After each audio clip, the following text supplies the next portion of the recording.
This is Magic City Soccer, your home for everything you need to know about soccer in Miami-Dade County. Hello, soccer fans in South Florida and beyond, and welcome to our show. Very excited to have you in for our 50th episode. It's hard to believe, but we're halfway to a century. A lot of exciting things to talk about. I'm here, obviously, you can see him this time, so, it's I don't really need to introduce him, but I got Drew Hausman. Drew, how you doing, pal? Doing great. I'm doing great. A lot of 1-1 ties and going in the Open Cup. It's that time of year.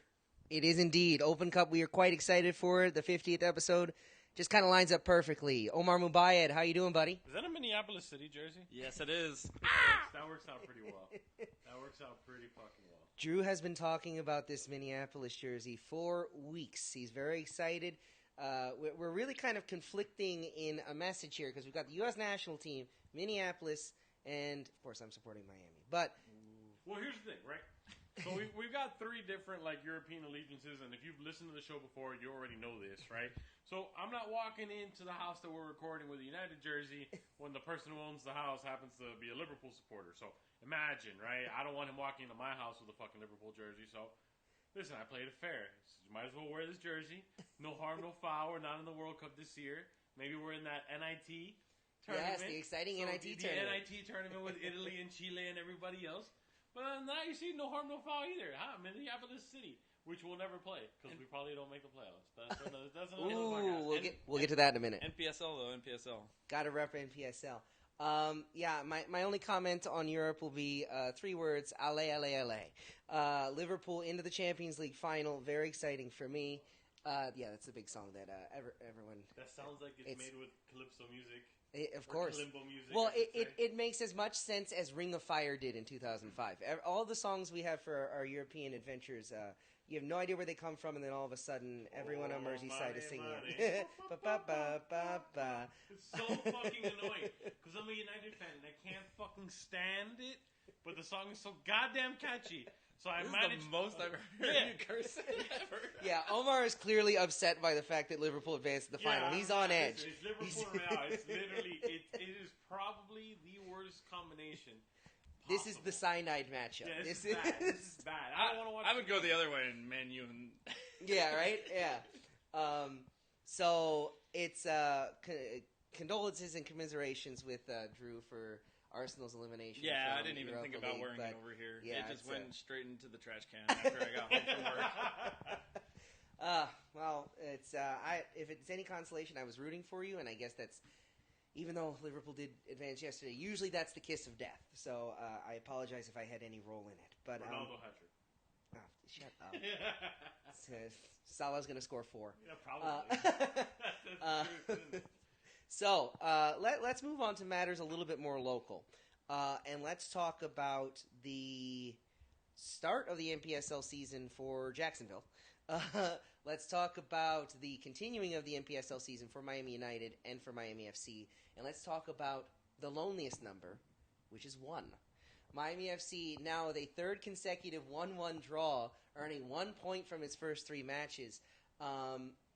It was an interesting game, I feel. It was different than the other games that we've seen out of Miami FC thus far this year. The Miami United matchups were a little bit more tense, I would say, a little bit more tight. This game had a little bit more flow to it, especially the last 30 minutes. And I think that last 30 minutes is something that Coach Dalglish is going to want to build on. Drew, what did you take away from that game?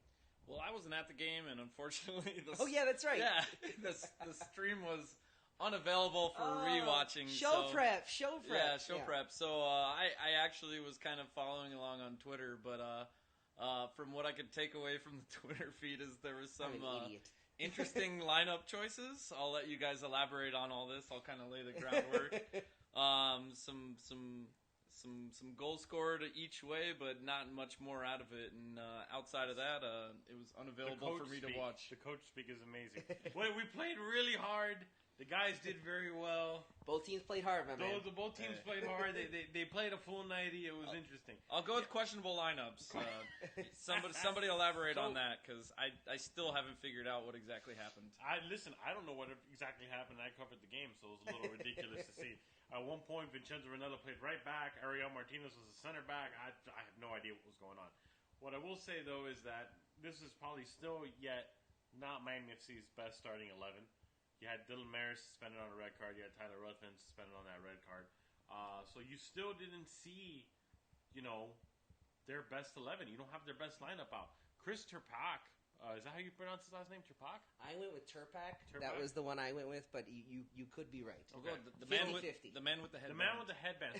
So El Bandero, or the man with the headband. He played excellent, I thought. I thought he was a great fit. Probably was only a training maybe once or twice prior to the match. And he fit in very well. He had a lot of chemistry with Ariel Martinez throughout the match, which was surprising. Yes.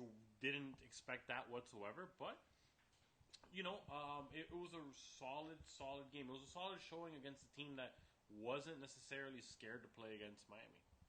Yeah, I would say I didn't realize the lineup kerfuffle or controversy or whatever until, and there was a jarring moment that made me realize, wait a minute, something is very different from what I'm used to seeing. And that was a tackle made by Vincenzo Ranella on the edge of the box next to the goal. It was, wait a minute, who's that? Why is he there? He's making tackles now? Did he run back? Or is that just where he is? Like, it was such a slap in the face. Like, not in an offensive way. It was just like, I was asleep. And then I was slapped awake. Somebody dumped some water on you. Yeah, right, exactly. It was like, what? Hold on, wait, where am I? There was a lot of.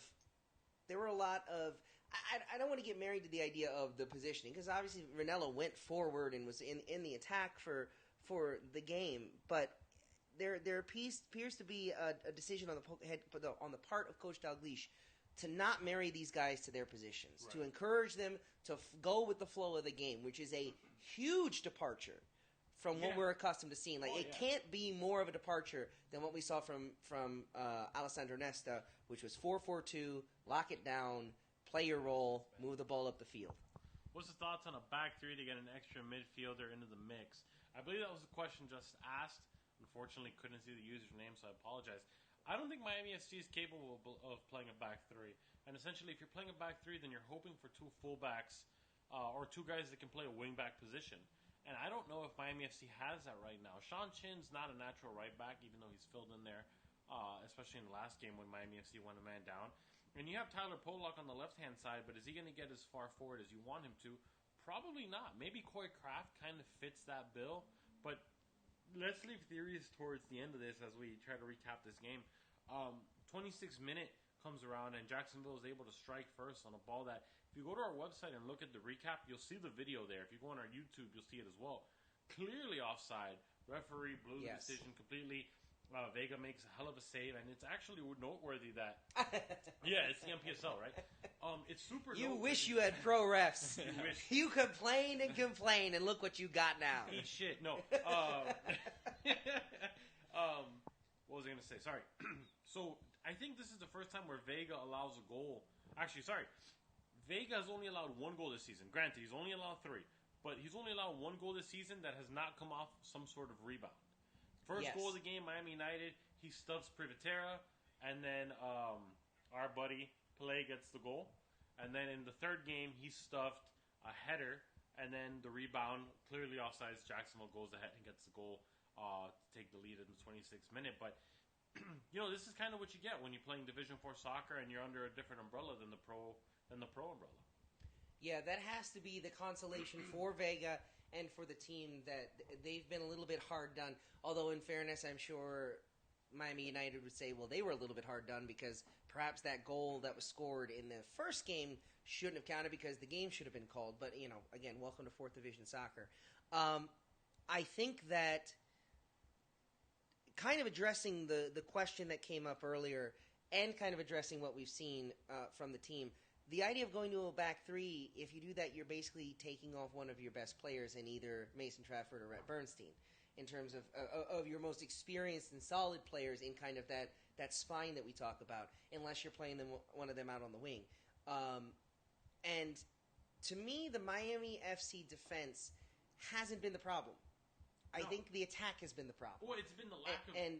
Go ahead. And the inability to create in that final third, the inability to really create something inventive and different in the final third, except the last 30 minutes of that game against Jacksonville. It seemed like finally after 220 minutes of soccer that switch maybe finally turned over. I would argue that probably Miami FC's biggest issue right now is not relying on the midfield enough. And granted, yes, the powers that be are no longer there. The Richie Ryans are gone. The Quadwo Pokus are gone. Michael Hood obviously gone as well. But you still have Dylan Mares, who was the key to unlocking a bunch of defenses last year. Granted, he didn't play in the last game, but you still have Ariel Martinez, who's more than capable and now going to get a chance to shine for a full 90 minutes. And you've got Jeff Michaud on the right mid. We haven't even started talking about Manny Gonzalez, and we know what he can do. He was probably the most underrated player on the South Florida Surf squad last year that somehow didn't land on a USL team or an NASL team after the fact. So you've got guys who are dynamic and can play in the midfield and can open up the strikers. However, there seems to be this, I don't know if you want to say reluctancy, of just throwing the ball over the top and hoping to get the wingers out deep, whether it's Terpak, whether it's Chavez down the middle, whether it's Smart down the left-hand side. And granted, yes, a lot of guys are going to have trouble with their speed, absolutely. However, is that kind of what you want to do? Do you just want to keep throwing long balls over the top and hoping they stick? I don't know. Yeah, especially considering I think the skill that is available in that midfield. Okay, Jovo5858, that was pretty funny. Lionel Brown for all positions. Lionel Brown in goal. Lionel Brown at center back, fullback, midfield, attack. Put him everywhere. Clearly, I mean, considering the amount of time... Equipment coach. Sorry, Coach Dalglish, but get out of here. Let's put Lionel Brown as player manager. Hold on, LB on it, baby. It does not stand for pounds. So, but seriously, he was on the field for 2 minutes, 1 goal? I mean, you want 45 goals in a game? I think you do. But no, seriously, I think the idea, Omar, that last 30, I think you finally saw the team looking to Ariel Martinez, looking up the field, looking at the midfielders and having them bring it up and work around the box, establish, poke, prod, try to stretch out the defense a little bit of Jacksonville. And it's why there were so many good opportunities in that final 30 minutes, at least to me. Absolutely, but I think you saw an overall... You had Miami FC pressing higher and trying to work the ball out through any angle possible. Especially in the last 30 minutes after Ariel Martinez's goal, which came off essentially a deflection and a throw-in, when he was able to snake his way through the middle and get a shot on net and beat the keeper. But you still started seeing long balls played out to the wings. And I think this is something that maybe... Again, I didn't watch many Ottawa Fury games, and I didn't watch a lot of Aztec games. So I can't tell you if this is Paul Dalglish's signature as a beer. Let me put that in my mouth. No, I don't know if this is a situation where this is just Dalglish's tactics. This is his, standard of norm in a way. That this is what he likes to see out of his team, or if this is just where he thinks the advantage is. I happen to think that the advantage is going to be in the midfield. You still have guys who can create and can be super dynamic. However, yes, we should not expect, the fan base should not expect, beat writers should not expect the midfield to play like it did the last 2 years. It's not possible. You got a guy playing the Russian Premier League. You got Richie Ryan, who's probably one of the best sixes in the USL. And you got Michael Lahoud, who, he's a workhorse, man. He's a workhorse. He's a 95-minute workhorse every game, extra time, stoppage time, whatever you need from him. So that's not there anymore. Yeah. And even guys like Resende. Right, guys like Resende. You have even our mid-bench got decimated. Absolutely. Yeah. The whole team has been revamped. When you look at it, the defense is somewhat stayed intact between Ruthven, Bernstein, Trafford, and Vega, in between the pipes, and all the other goalkeepers behind Vega. And at the same time, you look at the midfield, and who's the carryover? Ariel Martinez, Dylan Mares, Johnny Steele has yet to feature in the game in the NPSL. I don't even remember how many caps he got in the NASL last year. And up front, your striker core is the same. However, what are you going to do? You can't have Ranella playing 35 yards with his back to the goal. Can't have Chavez trying to make things out of nothing. So at the same time, you need some of these new guys, and they're capable. The thing is that they're capable. Though it is a disappointment so far, I think, in my opinion, that this team has only been able to muster 1-1 draws for 3 straight matches. Question coming in we have 2 questions coming in from Jovo, who had the funny line of Brown comment earlier. In all seriousness, why does Dalglish not play his best players at the same time? I'll start on that one because I think the way this season has started, it's a bit of a challenge because of the way the schedule stacked up. Normally, especially considering the talent level in the the NPSL, and the way it's kind of separated, where you have this kind of top tier and this bottom tier, you would have normally expected the opportunity to kind of ease into it, and you can't. And as we've talked about before, and as we have banged on and criticized the club about, the preseason was for knocking off the rust. It wasn't for getting ready for the competition you were going to face. One of the things we said coming into this season was, well, you've kept a lot of the players. You've lost some of the depth, but you've kept a lot of the names. You kind of need that depth. Even if the depth is a step lower from what you're used to, the depth that's available now, with some injuries that were picked up in preseason, with some other issues that players have had, getting their situations fully firmed up to play in America, it does present some challenges to Coach Dalglish. And I think, he is new. He's still sorting out what he wants to do and how he wants to play it, and the strategies that he wants to employ given the opponents he's facing. The problem is, you've already played 3 of your 4 games against the other teams that you're going to be realistically competing for the title against in the conference. And you managed 3 points. Yeah, and you manage only 3 points. And so okay, great, you're going to beat Naples. You're going to beat Palm Beach United. You're going to beat Boca Raton, maybe, although they're probably the top of that second tier.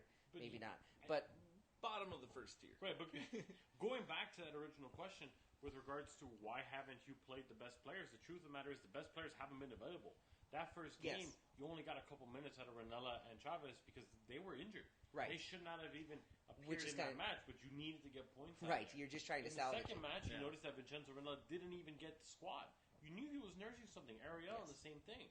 Listen. And Chavez, right? If we go back and we want to open up Pandora's box with regards to that second game and the red card, if Miami FC doesn't get that red card and Rutzman isn't disciplined by that referee, who knows what the final score could have ended up? Right. Could have easily been 3-0 by halftime with the chances they were getting. Right. But it is what it is. Yeah, and then here's what we were saying earlier in the season too, where it's like, okay, so now we're equal games with United. United has what do they have? Five points, and we have 3.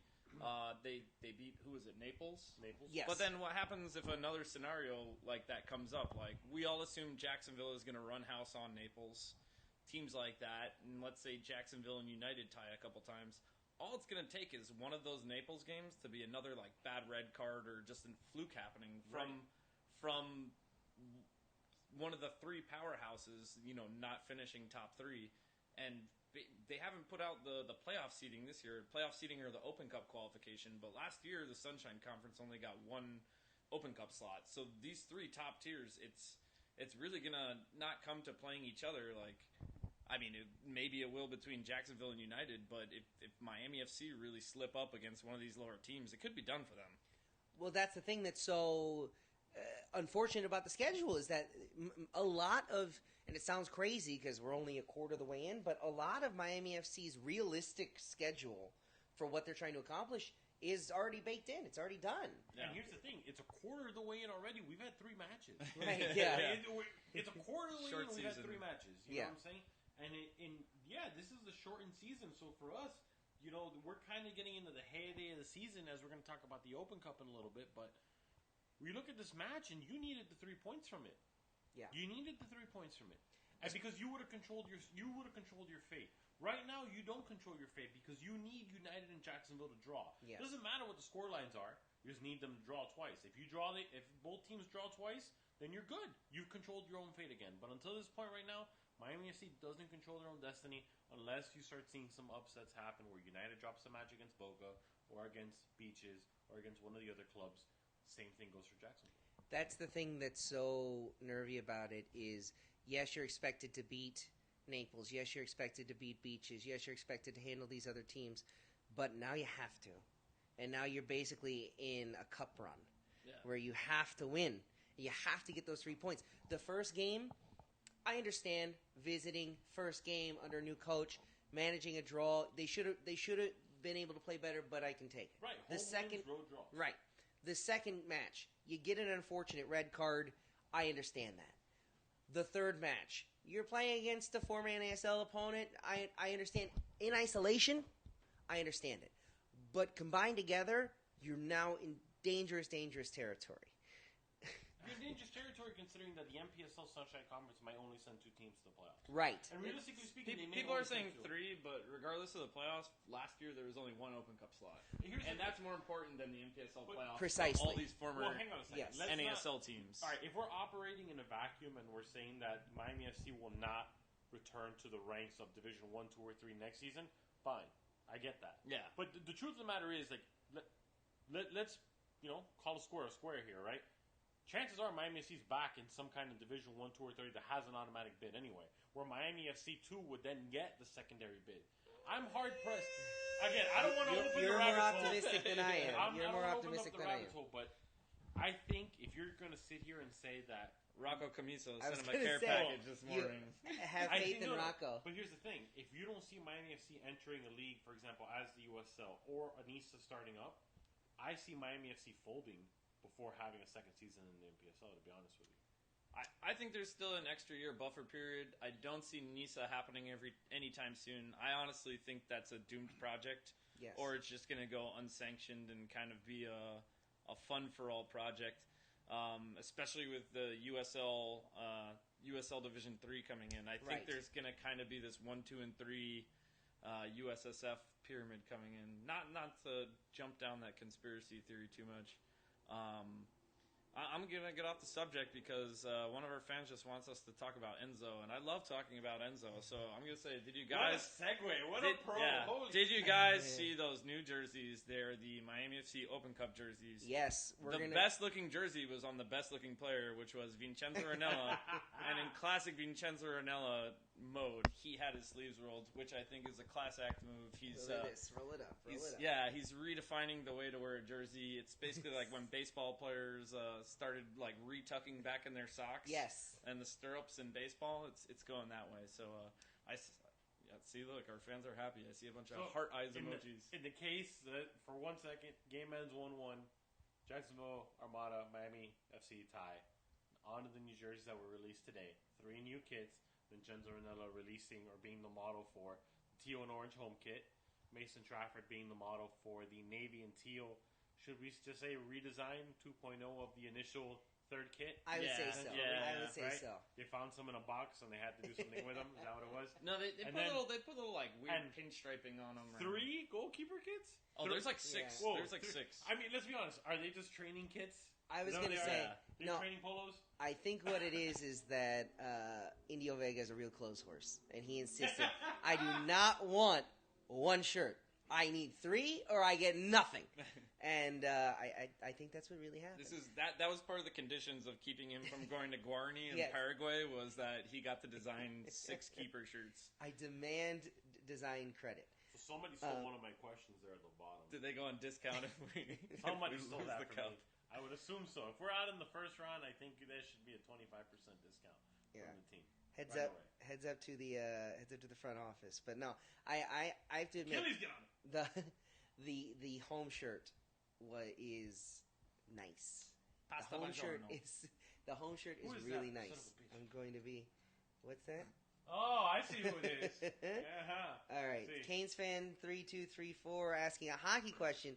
Sir, this is not Magic City hockey. This is Magic City soccer. I don't care about anything related to ice, unless it's unless it's like those orange balls that they play with when it snows in the Premier League. There's no, especially here. The high visibility ball. Yeah, the high visibility ball. That's it. That's all I want to talk about. So anyway, Eric is also answering for you that it's weak. Your skill in the ice. Hockey skill lacks. I like this little feature we've added. We just have kind of, there's a show within a show you can enjoy. I've yet to see anybody at Kendall Ice Arena, so until then. Yes. Until then, you will find out for yourselves, sir. Got 2 goals and 3 assists this season, sir. Check the stats. Check the point streak. So, let's talk about Open Cup, which is really the reason why, the jerseys offer us an opportunity to get into the Open Cup. I was going to say it's really the reason why we're here and making such a big deal about episode 50 because it's really the reason why Miami FC 2 is here and releasing new jerseys, and this clearly is the focus. This Open Cup run is clearly the focus of this team this year. There's a play-in game on Sunday that is the kickoff of Magic City Soccer Week, Miami Soccer Week. Credit to Dade Brigade for taking that idea and running with it this year. Lots of games, lots of Open Cup games, lots to discuss. But so there's an APSL game at Tropical Park on Sunday at 3:30. Red Force versus FC Kendall, as they like to point out, the oldest soccer rivalry in Miami-Dade County ongoing, which is 100% accurate. After that, we have our Open Cup matchup, our play-in game. Miami FC2 entering the Open Cup, the lifeline from the Open Cup committee. They take to this game. Gentlemen, I'm going to just throw it up and let's have at it. What do you expect to see? Well, here, to go back on your point earlier, how serious they're taking it, the deadline for submitting Open Cup rosters was yesterday at 5 p.m. Central Time. Then we signed 2 players since then. Right. Because of how bad Miami FC 2's season had started. Yes. We literally signed, what's his name, the guy from Ann Arbor. Dario Suarez. Yeah, Dario Suarez came from Ann Arbor FC in the Did NPSL. we sign a second player? Well, the other one was the man with the headband. Chris Turpak. Yeah. I got it. Yeah, so I think both of those were trying to hit the deadline. Eric. If I were to be stuck on a desert island with any player, it would be Enzo, and because he's Enzo. Because he's both French and Italian. Yes, I would learn so many languages. But that's how serious they're taking it. They kind of did 2 desperation signings, and I think that's kind of what Miami FC saw at the end of season 1, where it was, oh my God, we're bad. Let's sign LaHood.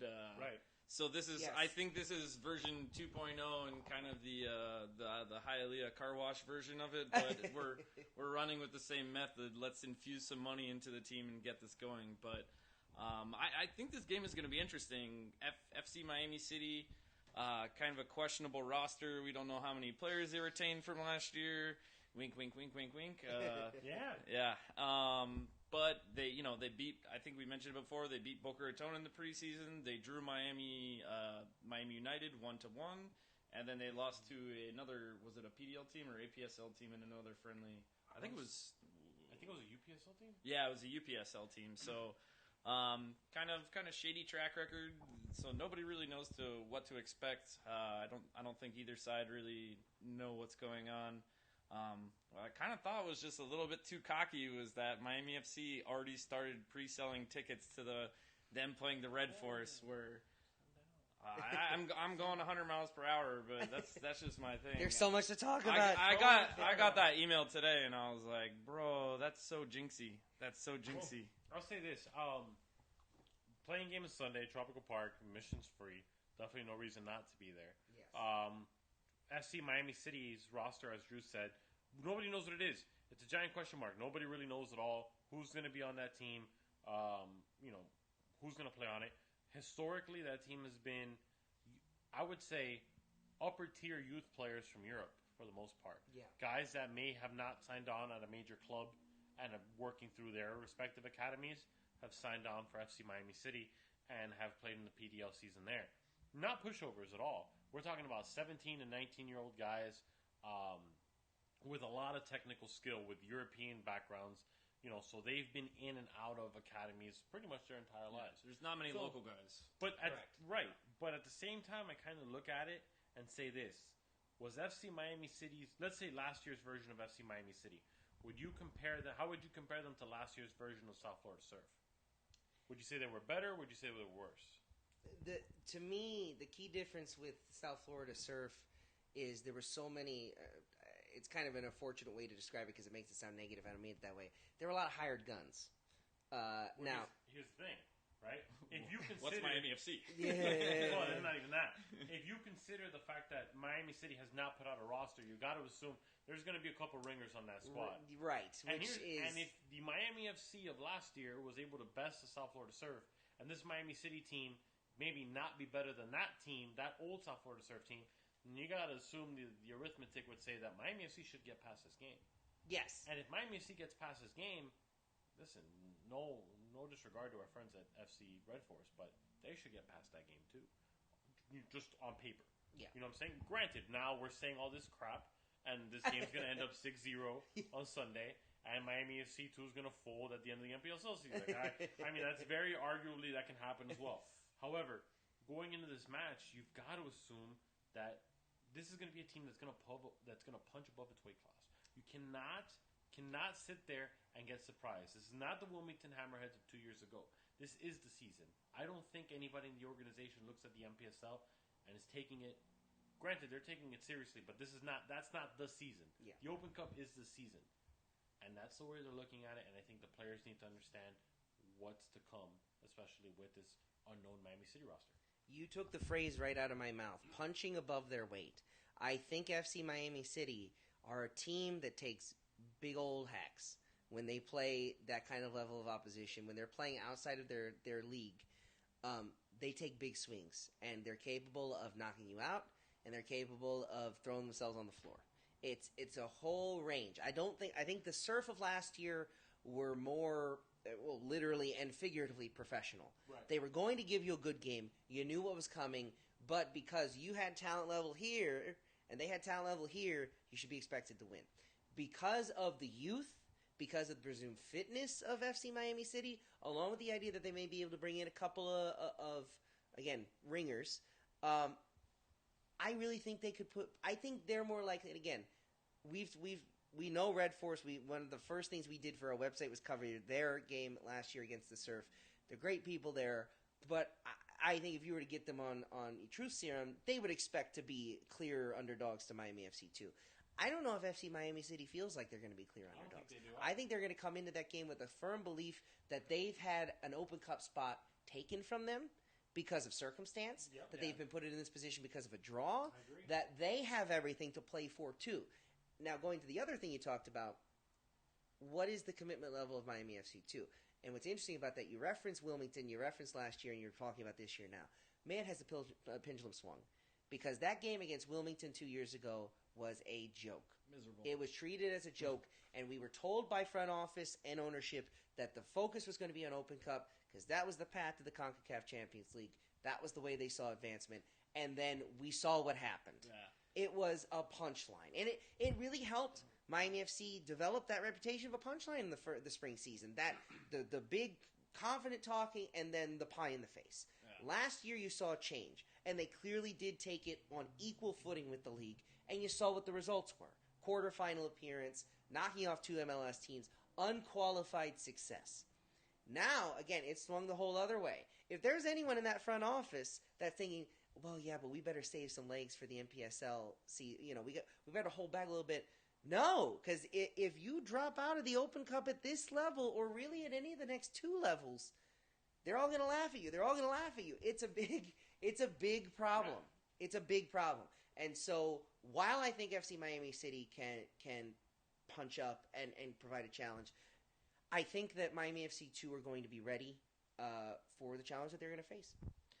Yeah, what I was thinking with FC Miami City, like against when they played United, it was a very physical game. Like Yes. we can expect a very United-esque game where it's not going to be a friendly. Like No. Each team is going to go into it very hard. As far as the kind of international or the ringers thing, my only issue with FC Miami City is that they do have a lot of international players, and I know it's hard to clear for Open Cup. So Yeah. we don't know if some of those guys that they may be bringing in maybe for the PDL season or whether or not they can get into the Cup or not, because there seems to always be some sort of clearance issues. And I mean, even going into this season for NPSL, Miami FC had issues clearing players to play with international slots. So I mean, we'll see. It's a couple days away. We'll see you down at Tropical Park. Yeah, it's going to be interesting that you're bringing it up because FC Miami City's roster is, I would probably argue, 90% plus international. Very, very rarely do they have a local product. Granted, in this case, Kevin Coffey. that was going to take the word right out of my mouth. A PDL player to watch, cracked the top 50 list. Kevin Coffey, the defenseman. But here's the thing: born in France, Yeah. right? Going to school at Broward College, is he on a student visa? Is he not? I mean, we can do a whole politics episode on this, but let's choose not to. It can go either way. But here's the thing: you've got to think that they've got that sorted out by now. And like you said, Matt, they've got to be pissed because that game could have been Miami FC, Miami United. Yes. Could have been the NPSL slot, and that would have been ridiculous. Now you have FC Miami City who earned the roster slot with hard work through the PDL last season, and it's been taken away. And if I'm Miami City, I'm furious. Yeah. It's going to be a really interesting matchup for a lot of reasons.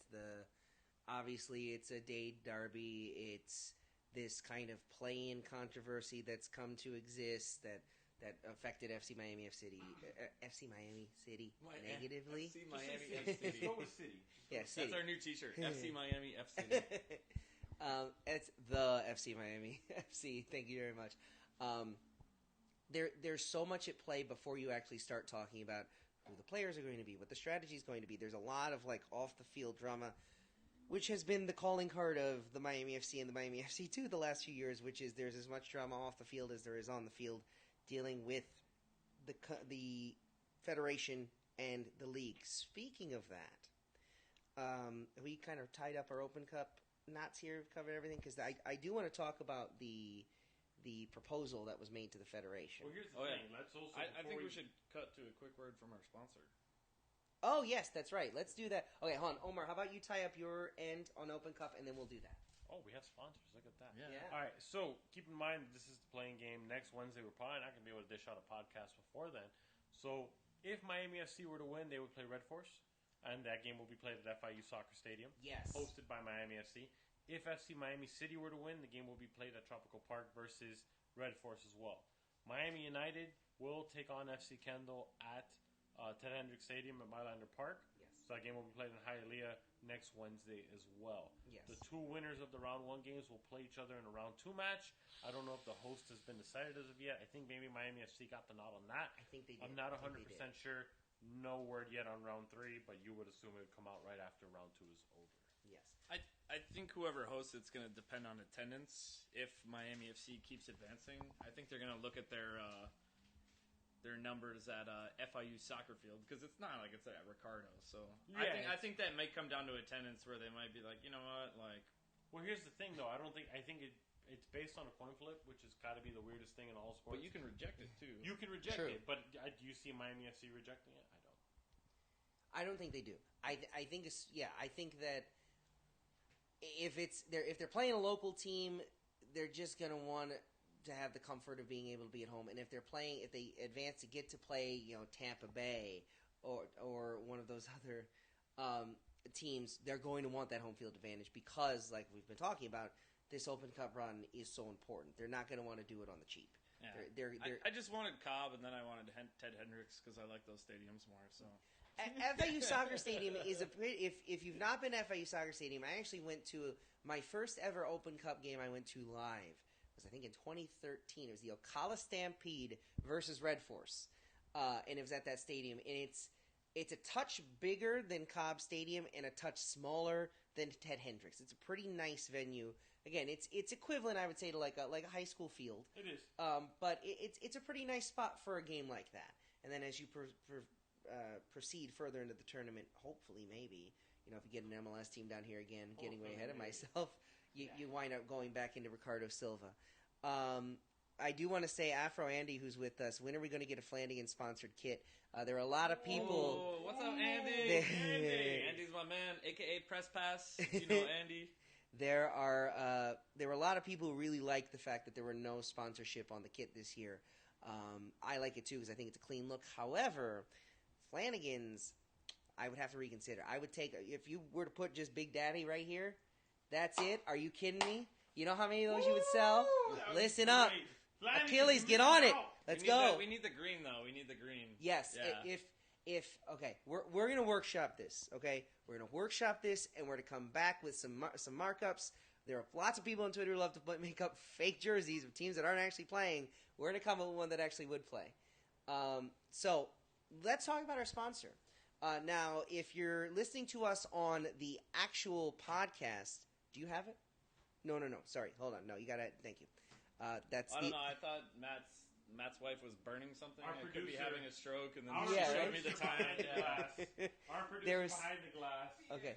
might be lighting up something of grass. Did you turn on the heat? Oh, okay. yeah. I was like, that's what it was. like, Okay. something smells like... Technical difficulties. Yeah. This will all be cut out. Speaking of, if you're listening to the podcast on our feed, you won't be hearing this because this was whoops.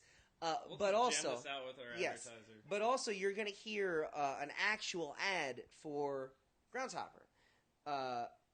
Groundhopper, singular, not plural. So, really good job by me. Again, this will be edited out. But Groundhopper has... This is garbage minutes. Yes, again, this is live on the internet and then disappearing into the ether. Groundhopper has agreed to sponsor us, and we're really happy with it. Drew and I have been using the app the last couple of months, and it's just a really cool way. If you're committed to soccer and you're committed to traveling, especially if you like to travel and watch games, it's really an excellent way to follow along and keep track of where you've been. Yeah, I'd put it most simple way to put it would be it's the Foursquare of soccer. You check in the games. Either they're going to have the score set for you, or you register the score, you register the teams, and then at the end of the year, or just as you go, it basically provides like an awesome amount of data, like how, which park you've been to the most time, what teams you've seen the most time, what's your like home goal advantage, what's your away goal advantage. Especially being in the NPSL this year, if you go to PDL games, college games, APSL, it's a very cool way to track everything, and also kind of convenient if you ever question yourself on a game. Game happening or not, or what the final score was, you can easily access it. So it helps you keep track of your personal history. It helps you keep track of your team's history. It introduces that kind of gamified, standings element. Who's the mayor? Who's the king? Who's the leader of the ground? And it covers way more teams and leagues than you would ever imagine they would have a right to do so. You're used to playing, in FIFA, you get a couple leagues here and there, and most of the ways that we interact as fans, it's the big leagues, it's the big times, the MLS, and that's it. This is top to bottom, soup to nuts. If there's a team that plays competitive soccer, they're on there, their home ground is on there, and especially if you sign up for the premium account, you have a really detailed way to follow kind of everything. Yes, and over time, we may be giving away a premium account. Yes. Wink, wink. Wink, all nudge, this will nudge. be cut out, but before we go back into the actual podcast, I'm not quite I understand this joke. Did you hear about Mickey Mouse's helicopter? It's Disneyland. Yeah, I'm Is assuming that a joke or is that a comment? Just a random observation. I'm assuming that's something to do with Orlando City. That would just be my guess on the face of it. Don't reference the mainland for that. Yeah. Leave us out of it. We're 1-0 against them. That's all we need to know. Oh. So anyway, Groundhopper. Check it out. And I would say tell them Magic City Soccer sent you, but it's the App Store, and there's no one actually there exchanging the app to hand it to you. So just download it. If you get enough weird American people, they'll be like, "Oh, we did some good." Yeah, if they notice a lot of people from Miami signing up, it'll be good. Okay, so let's jump back in now, and it would not be an episode of Magic City Soccer without talking about the politics of soccer and talking about whatever offer for whatever X number of hundreds of millions of dollars is being made by some billionaire to try to change the way soccer is structured. The latest offer comes from the owner of the New York Cosmos, Rocco Commisso. Yep. Nailed it. Rocco. Who offered the United States Soccer Federation $250 million to basically purchase the media rights for soccer from Soccer United Marketing, is my understanding. I could be wrong. I could be completely making this up, but I've read the articles and I think I understand it. I have a degree in economics. It doesn't work that well. Am I misunderstanding? I think you're misunderstanding. Yeah, me and Omar are shaking our I heads. happen to have a degree in economics too, Yes. sir. Well, no, you have a better one than I have, apparently. But so. no, I believe it was a $250 million deal, an infusion into the pyramid, and I don't believe it was for media rights. I think media rights was going towards the lower level, lower division soccer, helping them acquire media rights to sustain themselves. So I don't know necessarily. What it did ask for was that some would absolutely remove itself from MLS, and that was the big thing that they were basically pulling some out of the equation. Some is out of the equation. They would now operate as a separate entity from MLS and from USSF, which they are separate entities. However, they are very conjoined. They're separate entities. Wink, wink, nudge, nudge. Yeah. So this deal is on the table, and the deal that's different from what we've talked about before, which is the Ricardo Silva deal that was kind of rumored, never really formally discussed, I believe, was the idea that basically there would be X number of hundreds of millions of dollars for pro-rel, for a specific target of pro-rel in America. This deal appears to be Comicio saying, I want to handle the media issues. I want to handle my league. Give me a decade. Right. Get off my back. Stop changing the rules here and there. And, oh, well, no, you're not Division 1, you're Division 2. You're not Division 2, you're out. Give me a decade to actually structure it properly so that it can work. Because the argument, which I don't think is a wrong one, they really haven't had a chance to make it work under the current leadership of the now defunct, but not really defunct because they didn't close it up, NASL. Yeah, it's an interesting argument to make because I think for a long time you'll have people on both sides saying the NASL had enough time to make its moves and to solidify its basis, and then you'll have people on the other side saying, well, they never really did because they were always playing second fiddle to somebody else.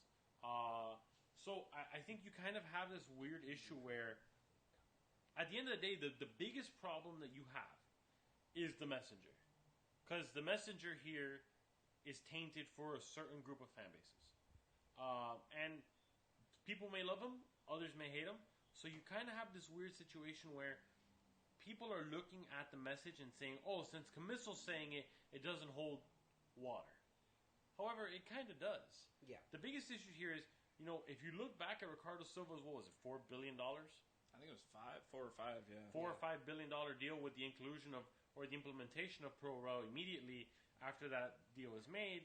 And now you also look at deal where it's $250 million. This is what this argument does. The more that this is spread amongst different soccer platforms, whether it's podcasts, whether it's websites, whether it's SiriusXM radio, or whether it's just your ESPN, your Fox Sports, etc., all of a sudden now you're holding U.S. soccer to a higher regard, saying somebody's going to give you $250 million to do something with it. How are you turning that down? Yeah. And that's really where the needle's going to get moved here. Whether or not they accept the resolution or they don't is one whole different thing. And we can go into the intricacies of what's going on between USSF and Rocco Comiso. But at the same time, I think the most important thing is, where will this conversation go? Because the $4 billion Ricardo Silva deal got shut down immediately because of the pro-rel argument. Yes. It never held water. It never gained traction amongst any of the airwaves. But now that pro-rel is not a discussion, all of a sudden now it's going to force the USSF to answer questions about, well, if you're willing to turn down $250 million from Rocco Comiso over a 10-year mark, how much are you actually making? Yeah, well, I think then the whole kind of catch was, wasn't it $500 million, and he would front up $250. Yes. Correct. But here's my other thing. One of his stipulations, which is kind of straight out the Ricardo Silva playbook, was that they would give the NASL re-sanctioning under question mark league, whether it be Division 2 or 3. So it was basically, I'm going to throw all this money at you. The league that I own a ton of shares in, which in the long run is going to put money back into my pocket, you need to re-give sanctioning. And especially now he has the market cornered, where him, Silva, Palmer, I think are the two. I don't think Palmer owns that much of NASL at this point, but there is a big catch to it, and I like the idea, but to me it just seems like another kind of hacky, hey, let me throw this out there and make a big media stink out of it, and then see what happens at the end of the day. Because what was it, the last Copa America, the USSF had a surplus of how much money from hosting the tournament here? Wasn't it $100 million or something? Stupid like that. And the USSF was just I don't know what to do with this money. And at the time, no fans cared because all their leagues were in okay standing. There wasn't any everything big was push to be somewhat functional. We need to invest in it, yeah. And then now it's okay, well, you're double that price, and now all of a sudden this is the most tempting deal ever. Where literally maybe what was it, 2 years ago, last Copa America? Yeah, 2016. You had a surplus of money, and they were just we're gonna upgrade a couple U.S. men's national team training facilities, and Well, I mean, not to now move the argument away of what the intentional discussion, or I'm sorry, what the initial discussion was, but you have $100 million in excess after Copa America Centenario, or whatever the figure was, close to $100 million.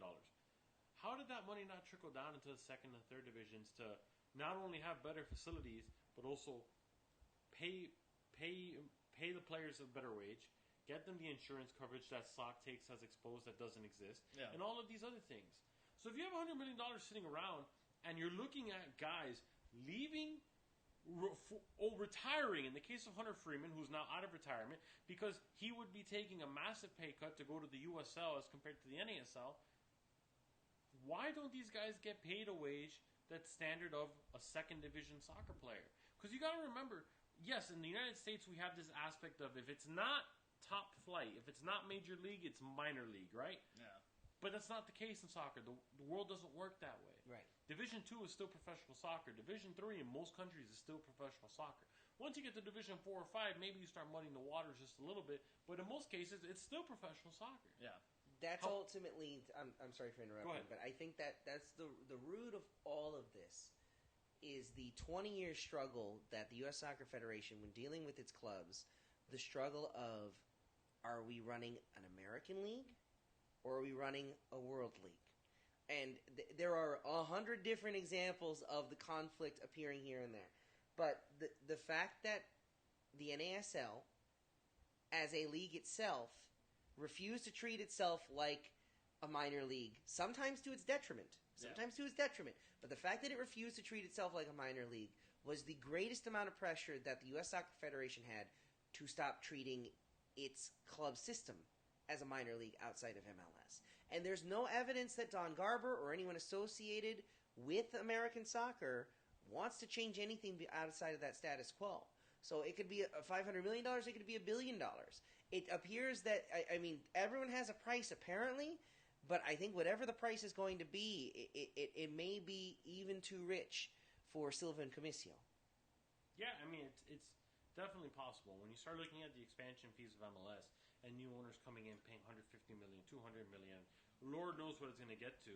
You know, eventually once you start seeing old owners or people who've had their franchise for, you know, numerous amounts of years now, probably raking in closer toward $1 billion in 10, 15 years' time, it's going to be hard to implement it. But the truth of the matter is, if you want to keep MLS in a state of isolation, you got to let the pyramid grow outside of it.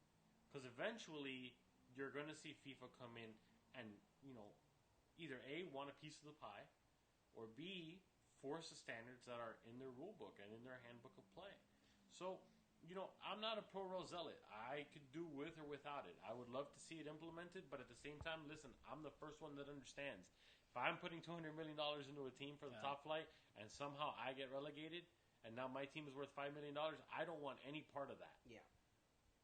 But at the same time, then, where do we go? Do we have, then, two sides of a coin in American soccer where you have supporters of one league because their owner happens to be rich enough to be able to play in that game, and then you have owners and you have supporters in another league who their owners can't afford it, and yet now they're playing on two different set of standards, yet it's the same game. So, I mean, it's a lot to say. I mean, it's a fair comparison when you look at, is it Detroit City? Yeah.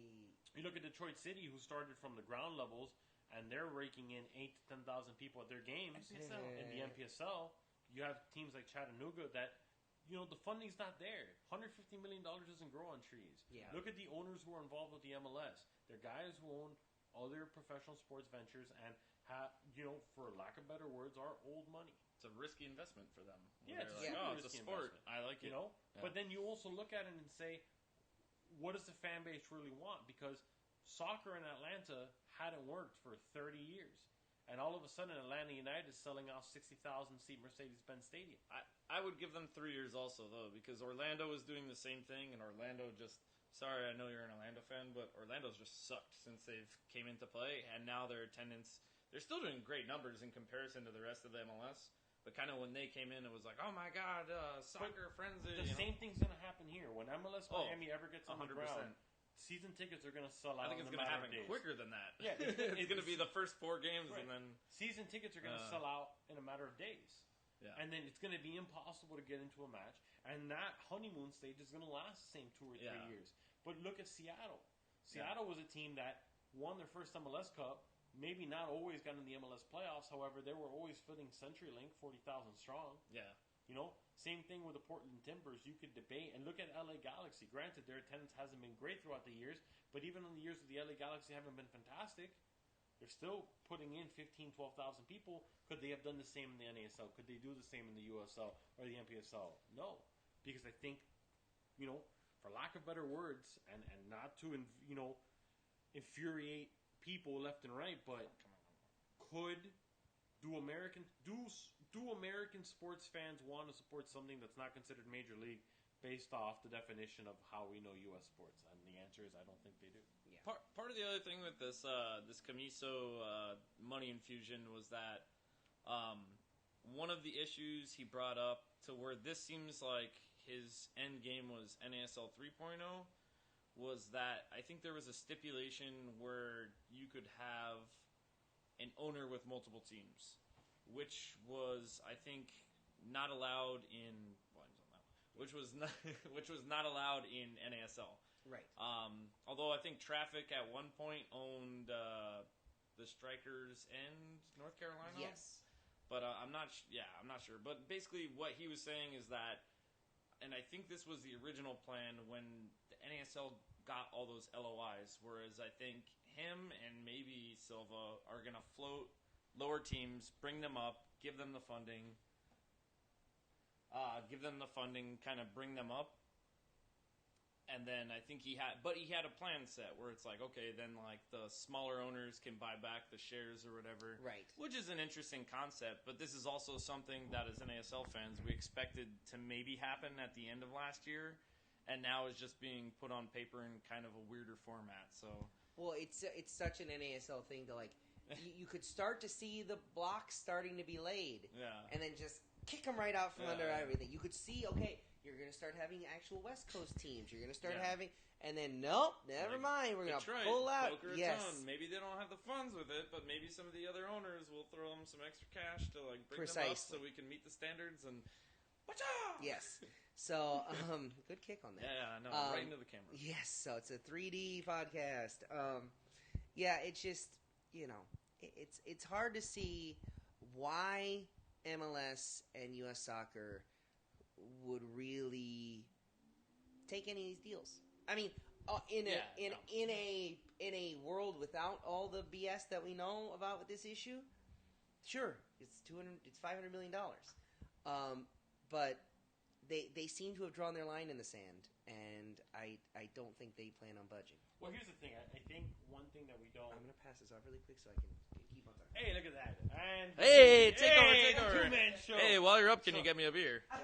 So, I think what happens here is in a world where if the United States loses the World Cup bid, I think now you have to reevaluate everything again. Oh yeah, because I think and that's where so much more pressure is on this. Yeah. I think so much like how the U.S. national team didn't qualify for a World Cup, and all of a sudden you started seeing all eyes on deck again about what the hell is going on with the system.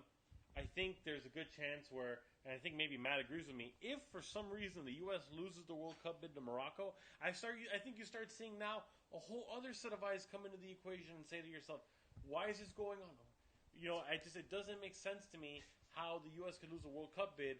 Oh, hang on, let's start looking at everything as a whole again and figuring out why we may have lost that bid. Yeah, it all kind of gets put under the microscope, and I think that comes back to the money that was infused after the last Copa America. Right. Because Copa America ended, USA didn't have a great run, but at the same time, it was like, okay, we had this tournament that we're normally not a part of. We got invited to it. Everything's great in our world, And then once this World Cup thing happened, it's, oh my gosh, the world is on fire, burn it down, everything is fucked. What did we do? We're doomed. Yeah. We're doomed. What? Just not to get too much into this financial stuff, but one of the other things that was like interesting about the original like Silva offer, where it was I think $5 billion for all the MLS stuff, is I think I saw it somewhere online where somebody basically pointed out that if you took the current franchise fee of all the MLS teams currently in the MLS, it like right was under or equaled $5 billion. So it's like, oh, like you're literally just saying like, let me buy this league at cost. Yeah. If you evaluate, obviously a lot of those teams are well worth less than what the franchise fee is now, but on paper, like $5 billion, shit. You're like, oh my god, $5 billion. Yeah. But at the same time, you look at how many teams are in that league? 26, 25. Currently playing 25. or including Currently expansion playing. teams? Well, 24? In MLS? yeah. No, because 26? it's like 22, isn't it? No, I think LAFC was 23. Okay, yeah, 23. Yes, you're right. They're 23 because in Nashville is supposed to be 24. Miami is supposed to be 25. So here's the blah blah blah blah blah. But at the end of the day, as we talked about, especially during the whole, pro-rel argument, this and that, I think what Silva's trying to do more than anything else is shatter the central controlled contract system. Yeah. And then basically make it a free market just like the rest of the world. And that's what it is. Because if you crack the fact that MLS, if you can break free the contracts from a central body like MLS, all of a sudden now players are going free market. They're going to go to wherever they get paid more. So guess what? If it's Division 2 or Division 3, but you got an owner like Ricardo Silva, willing to pay Giovinco $10 million to play in Division 2, you don't think he takes it? Of course he takes it. Yeah, of course. Right. Well, then the CPL is like knocking on the way too, because they're already. I think they just started to announce some of the cities they're going to have, and it's there's like 8 or 9 teams, and they may or may not take some USL teams They're away. going to steal Vancouver. They're going to steal Ottawa. They're more than likely going to end up stealing. I think Edmonton. Ottawa's been announced. Ottawa's been announced. So Edmonton's going to go as well. Yes. And then I think Montreal goes too. I think the only one that stays is the MLS baby, which is Toronto. Right. And even that, like Montreal, maybe like 5 years it takes to get Montreal, but or 3, it just depends on if it comes out like a rolling success.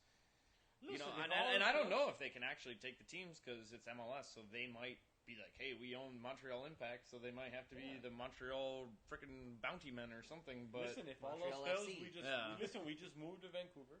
We all go to British 21 Columbia. Thunder. Yeah, we all go to British Columbia, call it Vancouver City Soccer, and we start over. So like a reverse Grizzlies. Yes. Yes. Okay, love it. So, or just move to Cincinnati because everyone else is. We miss you, Mike. Let's wrap up that discussion because I'm certain there will be plenty of more opportunities to discuss that in the next couple of weeks and months and years and decades and centuries and millennia. Yeah, you guys got us talking on this one. Yes, but we're going to wrap up today. We're going to try something. If you're watching live, this may not work, but we're going to try to make it work. We actually have a phone-in guest that we're going to try to connect with, and it's an interesting one who doesn't have a local connection on the face of it, but he is coming into town on Sunday to talk about his very interesting book on a very interesting topic, The Away Game, the epic search for soccer's next superstars. So we're going to be contacting Sebastian Abbot, who's the author, and we want to be able to talk to him about basically what he's written and what he's looking forward to on Sunday. So let's see if we can get him on the line. Where's he doing the book thing, or will we find out? That's a great idea. He's actually going to be at Books and Books in Coral Gables, which is kind of the home of books events. Yes, Sebastian, this is Matthew Bunch from Magic City Soccer. How are you? Good, how are you doing? I'm doing well. Okay, so first off, you're being recorded. You're okay with that, right? Yeah, totally fine. Yes, so that'd be problematic if you weren't. So let's talk about your book. We kind of did a little bit of lead-in before we got you on the phone here. But first off, this has to be the only book that's able to feature on its website reviews from The Economist and Sports Illustrated at the same time. I think that's a pretty interesting characteristic. Can you tell me about tell our listeners a little bit about the project and kind of what drew you to it? Sure, yeah. I mean, the book is about the largest talent search in soccer history, which has been carried out over the last decade by the fabulously wealthy desert kingdom of Qatar. They've held tryouts for over 5 million boys, mostly in Africa, looking for soccer's next superstars. Every year they've chosen a handful of kids and trained them to become professionals at a $1 billion sports academy in Qatar. The whole project was led by the Spanish scout who helped launch Lionel Messi's career at Barcelona and was over 1,000 times more selective than getting into Harvard. So it's just an amazing story, and I've been drawn to it. Actually from the very beginning in 2007 when it first started, I was living and working in Cairo as a foreign correspondent for the Associated Press and sort of stumbled upon the story, wrote an article about it at the time, and then years later wondered if anybody had ever written a book about it. Nobody had, so kind of launched on a 4-year odyssey, looking across West Africa, Qatar, Belgium, and wrote a book, and it's been a great experience. So the way that the book is structured is that it tells this story kind of in a newsy way for a bit, but it really focuses more on the individuals. I encourage everyone to go to your website, SebastianAbbot.com. That's hold on one second. Of course, hold on. Send a voicemail. Thank you very much. Sorry. Of course, Sebastian. I got a call right in the middle of that. So. The story, it focuses on the news of all this and what's interesting about this, but it also focuses on the individual players, some of them who have been selected and have gone through this process. What was it like to get to know those young men who are going through this kind of, as you said, this selection process that's harder than getting into Harvard? Yeah, as you mentioned, I largely focus on 3 African boys who were found 10 years ago, 2 from Senegal, 1 from Ghana, and tell the story through their experience. You know, I talk about where they grew up, where they learned how to play soccer, where they were first spotted by Qatar scouts, and the experience of, you know, being transported from, you know, their home to Doha, a world that sort of was so radically different than where they came from that it was hard for them to believe, and then for some of them on to Europe and to the biggest clubs in the world. And so, you know, for me it was fascinating to get to know these kids and spend time with them. You know, when you spend time in West Africa like I did for the book, you sort of realize that, you know, these kids are very indicative of the millions of kids in Africa that grow up dreaming about becoming stars in Europe. You know, they spend their lives, you know, their childhoods, you know, playing on dirt fields, kind of idolizing players like Messi and Ronaldo. So, you know, for some of them to actually, you know, kind of achieve that and get to Europe, it was just an amazing experience for them. Hey, Sebastian, this is Omar from Magic City Soccer. Actually, being of somebody of Lebanese descent, I'm well versed within the Asian Federation and the countries that participate in it. How would you compare the Qatari search with the way the Emirates searched for players and, you know, building up their own federation? Yeah, I mean, it was just that you know, there's plenty of countries that have looked to naturalize foreign players, and you know, but nobody's ever done a search of this scale. Again, you know, Qatar held tryouts for over 5 million boys over the course of 10 years, and I mean, I not only think that's the largest talent search in soccer history, I think it's the largest talent search probably in the history of all sports. And although Qatar sort of said from the beginning, well, you know, these players are just meant to train with our local Qataris and kind of raise the level, and won't necessarily play for their national team. I think at the beginning that was very much their idea. I mean, Qatar has a long history, again, like other small countries in the Gulf, of using its wealth to naturalize foreign athletes. I mean, they've done it with Kenyan sprinters, Bulgarian weightlifters, Chinese chess grandmasters, and so you know, that was very much in line with what other countries have done. But again, nobody's ever done it at this scale. So I'm curious. You know, I think from our perspective, from the soccer perspective, every person kind of views the sport through their own prism and through their own experience as a fan, you know, as a player, whatever it may be. I'm a fan of Liverpool and kind of seeing the intersection of African players, of players of Arabian descent, and with my team this year, and kind of seeing what I think is a kind of a real renaissance of African players after kind of the first wave in the 80s and the second major wave, like towards the turn of the millennium, and now kind of coming into this era where, you know, you have Mohamed Salah being discussed in the Ballon d'Or discussion. How do you think that, all of those factors, how do you think that benefits Qatar, and how do you think that benefits the continent of Africa in terms of their role in the soccer world? Yeah, I mean, I think as you've said, I mean, we've seen, you know, an increasing number of players from Africa in top leagues like the Premier League. I think in the Premier League now about 10% of the players come from Africa, and now some of the biggest stars are increasingly coming from Africa. You mentioned Mohamed Salah, there's also Sadio Mane, and plenty of others. And I think we'll continue to see more and more of that. I mean, Africa has long had, you know, the raw talent. You know, there's 1 billion people on the continent. It's by far the most popular sport on the continent. And so, again, you have these millions and millions of kids who grow up playing soccer, you know, as much as they can. But what they've lacked kind of historically is the type of academy infrastructure that you have in Europe. And so it's been harder for, a large number of the kids who might have the talent to sort of get the training opportunities that their, peers in Europe might have. You're starting to see a bit more of that, especially in West Africa with some of the academies like Right to Dream, the Omar, Generation Foot, where Sadio Mane came from. And so I think as you increasingly see those kinds of academies spring up, you see more resources put towards that kind of youth development in Africa. I think you'll see even more top players in Europe coming from Africa. Again, with Sebastian Abbot, the author of the new book, The Away Game, located wherever books are sold near you. Sebastian, how fair is it to expect any kind of results from the Qatari national team in the 2022 World Cup?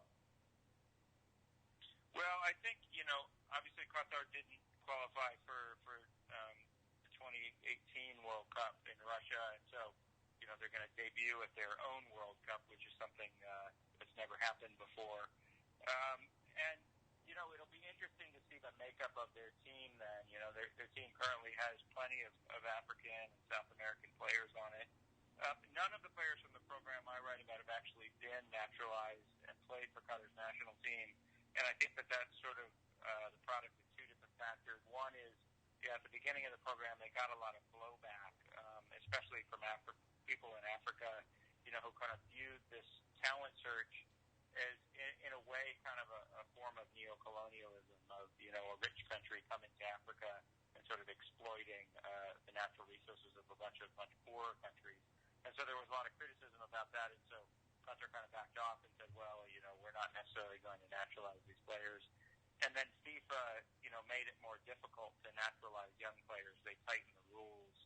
And so I don't know that you'll necessarily see players from the Football Dreams program I write about on Qatar's national team in 2022, but I'm sure you will see plenty of players from Africa and South America who've been naturalized.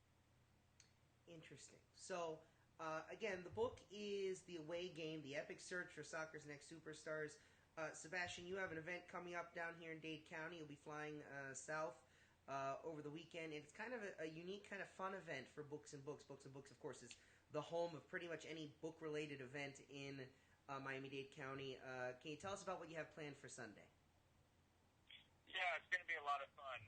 So the Barcelona-Real Madrid game is Sunday at 2:45. And so I'm going to do a talk at 1:30 at Books and Books in Coral Gables.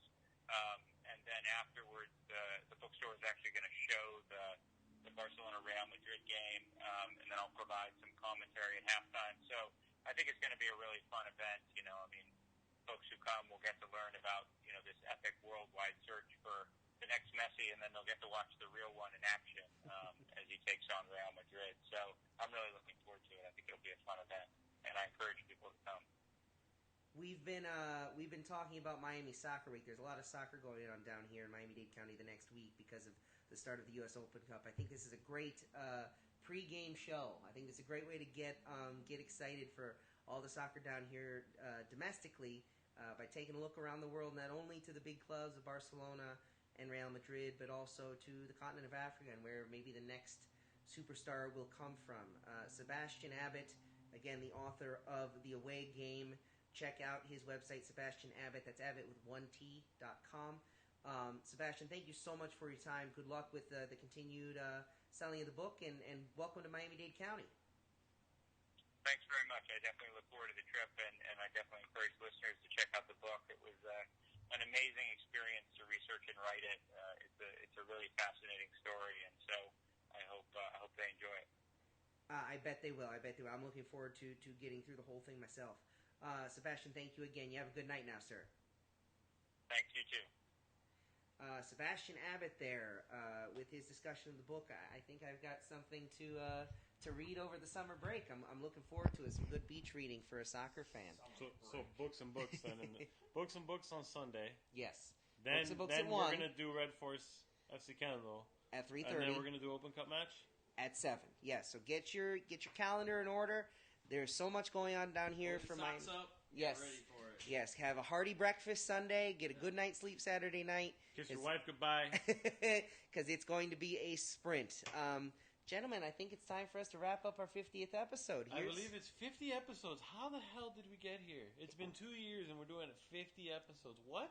Yeah, And we take a pretty decent off season. Yes, yeah. We take when we decide to rest up, we certainly do rest up. But yeah, we're back and better than we've been, and not as good as we've been some other times, I would say. No, I think today was good.